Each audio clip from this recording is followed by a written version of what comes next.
مجلس کے پیسے میں اپنے اوپر حرام سمجھتا ہوں. ہاں.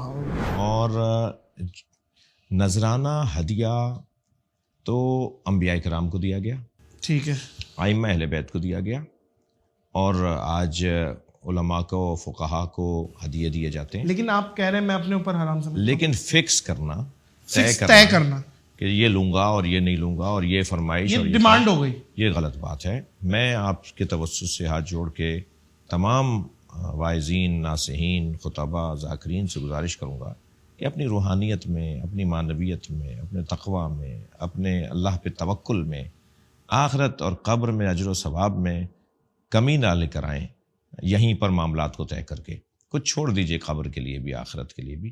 تو میں تو ہرگز میں آپ کے چینل کے توسط سے اعلان بھی کر رہا ہوں کہ کوئی ڈھونڈ کے لائیے کہ جس سے میں نے کہا ہو. اب کہا جاتا ہے کہ یہ تھوڑی کہیں گے, ان کا سیکٹری کہتا ہے.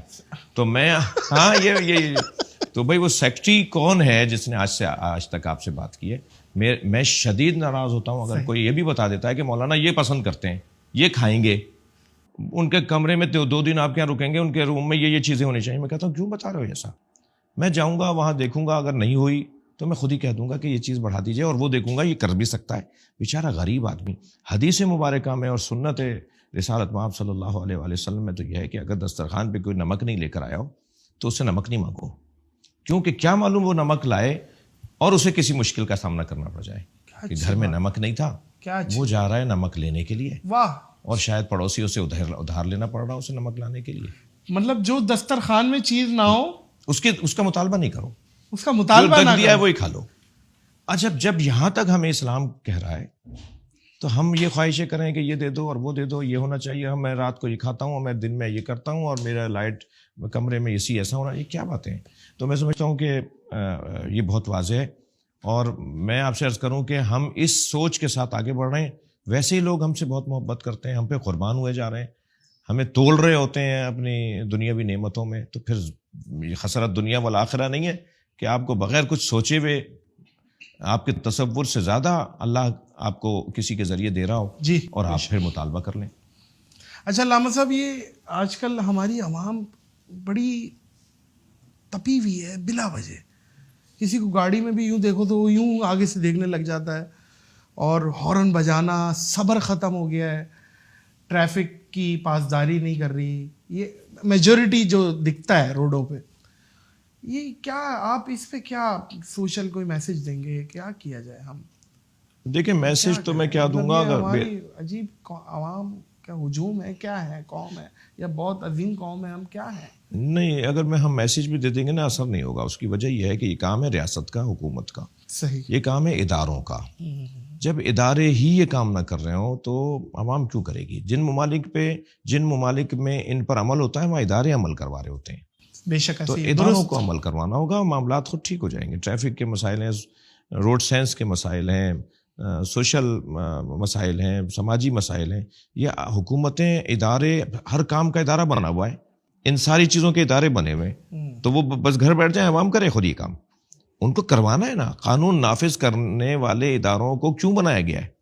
تو وہ اگر کچھ لے دے کے قانون کی خلاف ورزی کرواتے ہوں, جو میں امید کرتا ہوں کہ بہتری آئے گی انشاءاللہ. عیسائیوں کے پیشوا اعظم جو پاپا اعظم سے ملاقات رہی یونان, تو وہ کیا معاملہ تھا؟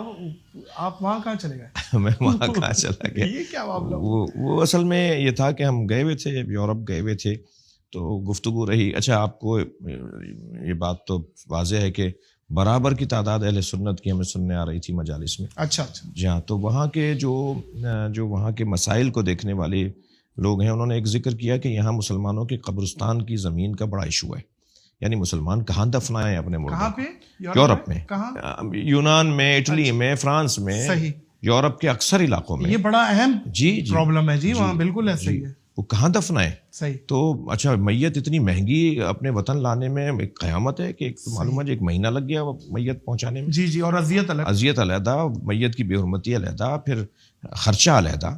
تو یہ وہیں جب شفٹ ہو گئے, پوری فیملی وہیں رہتی ہے, تو یہ چاہتے ہیں اپنے عزیز کو وہیں دفنائیں. تو قبرستانوں کی زمین نہیں. اچھا بھائی کون دیتا ہے, یہ کیسے ہوگا مسئلہ حل؟ تو انہوں نے کہا آپ کروا سکتے ہیں. میں نے کہا بھائی میں کیسے کروا سکتا ہوں؟ کہا یہ مذہبی مسئلہ ہے, اور یہ پاپا اعظم یا جو مسیحیوں کی جو مذہبی پیشوا اور سربراہی ہے ان کے ہاتھ میں یہ ایک کام یہ بھی ہے ان کے ہاتھ میں. اور تو میں نے کہا جی آپ اس رابطہ کیجئے. تو خیر کچھ دن انہوں نے لگائے ہم پر تحقیق کرنے میں کہ وہ مل کس سے رہے. انہیں تو یہ نہیں بتایا تھا ہم نے کہ ہم قبرستان مانگنے آ رہے ہیں آپ سے. انہیں تو یہ تھا کہ کوئی مسلمان مسلک کا، مسلمان دین دھرم کا ایک عالم ہے جو ملنا چاہتا ہے. اور پاپا اعظم نے ٹائم دیا. بہت وزیر اعظم اور صدر مملکت کے پروٹوکول کی طرح ان کا پروٹوکول ہے.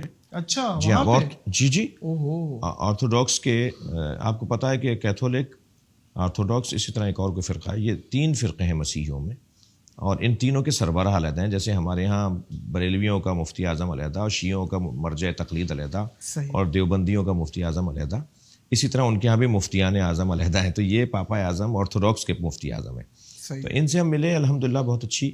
ہم نے جب ان کے سامنے یہ مسئلہ رکھا تو انہوں نے فوراً تسلیم کیا اور آرڈر جاری کیا کہ تو انہوں نے پوچھا کہ سنیوں کے لیے یا شیعوں کے لیے. میں نے کہا دونوں کے لیے. اور دونوں کے لیے ہم نے زمینوں کا مطالبہ کیا اور امید ہے کہ میرے بعد والے لوگوں نے اس مسئلے کو آگے دیکھا ہوگا. بہت اچھی ملاقات رہی.